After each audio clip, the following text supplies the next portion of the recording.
Good morning class 12। हम पढ़ रहे थे अवकाश वाली सभ्यता।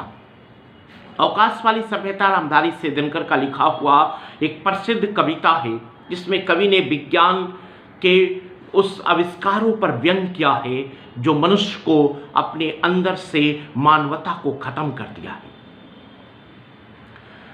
कवि यहाँ पर कहता है कि दुनिया लाख बदल जाए लेकिन भारत भारत ही रहेगा, और एक दिन भारत से ही इंसानियत का जो पाठ है, मानवता का जो पाठ है, वो भारत से ही क्या होगा, लोग सीखेंगे। भारत विश्वगुरु था, विश्वगुरु है और विश्वगुरु रहेगा।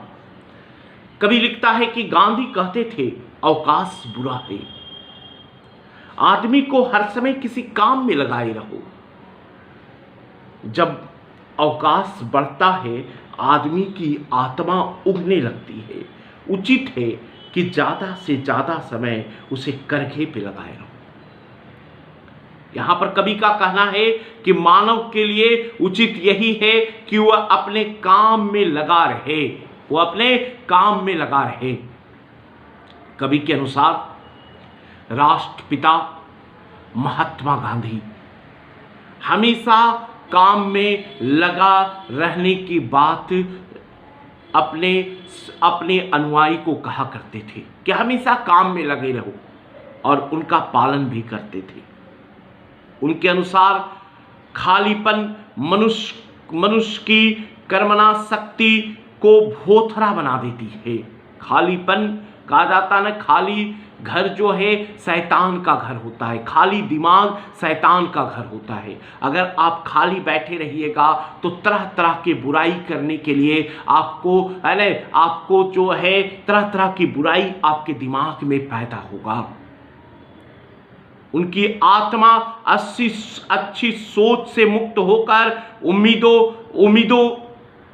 उन्नीदी हो जाती है, मतलब अच्छी सोच से होकर उसकी आत्मा बुराइयों की तरफ आ जाती है। इसलिए कभी यहाँ पर लिखता है कि आदमी को हर समय किसी काम में लगाए रहो। जब अवकाश बढ़ता है तो आदमी की आत्मा ऊँघने लगती है। जब अवकाश बढ़ता है तो आदमी की आत्मा जो है बुराइयों की तरफ जाने लगती है। अच्छा ये है कि आदमी हमेशा काम में लगा रहे। कवि के अनुसार जैसे करघे पर कार्यरत जुलाहा एक एक सूत जोड़कर कपड़ा बनाने में सक्षम होता है, वैसे ही हमेशा कर्मठ व्यक्ति अपने जीवन को सफल बनाने के लिए वो हमेशा क्या करता है, काम करता रहता है। उचित है चाहता समय उसे करघे पे लगाए रहो। अवकाश वाली सभ्यता अब आने वाली है। कवि लिख रहा है अवकाश वाली सभ्यता अब आने वाली है, आदमी खाएगा पिएगा और मस्त रहेगा। अभाव उसे और किसी चीज का नहीं, केवल काम का होगा। वो सुख तो भोगेगा मगर अवकाश से त्रस्त रहेगा। दुनिया घूमकर इस निश्चय पर पहुंचेगी कि सारा भार विज्ञान पर डालना बुरा है। दिनकर के अनुसार अब ऐसा समय आने वाला है, दिनकर के अनुसार अब ऐसा समय आने वाला है कि जब मनुष्य खा पीकर बेफिक्र जीवन बिताएगा, उसे किसी और चीज का भाव नहीं रहेगा, सिर्फ उसके पास काम नहीं होगा। वो सारी भौतिक उपलब्धियों को तो भोगेगा परंतु अवकाश के क्षण उसे खलने लगेगा। खालीपन के इस क्षणों ने उसे समझ में आएगा कि सारा काम विज्ञान के भरोसे छोड़ना ठीक नहीं है। मनुष्य को स्वयं कार्यरत रहना चाहिए, और इसी में जीवन में आनंद क्या है, समाहित है। कवि लिख रहा है यहाँ पर, कवि के अनुसार विज्ञान हमें आलसी और बेकारी की करार पर पहुंचा देगा। विज्ञान अच्छा भी है तो बुरा भी है। विज्ञान वरदान भी है तो अभिशाप भी है। आदमी को चाहिए कि वो खुद कुछ काम करे, आदमी को चाहिए कि वो खुद कुछ काम करे। हाँ, ये अच्छा है, काम से थका हुआ आदमी आराम करे। कवि के अनुसार मनुष्य को कोई ना कोई काम अवश्य करनी चाहिए।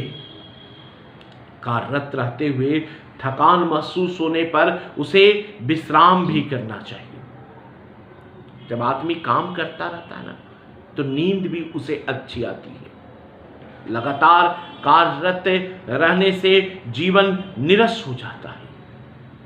कर्ममय जीवन का सरस एवं आनंदमय स्वरूप प्रदान करना अति अनिवार्य है।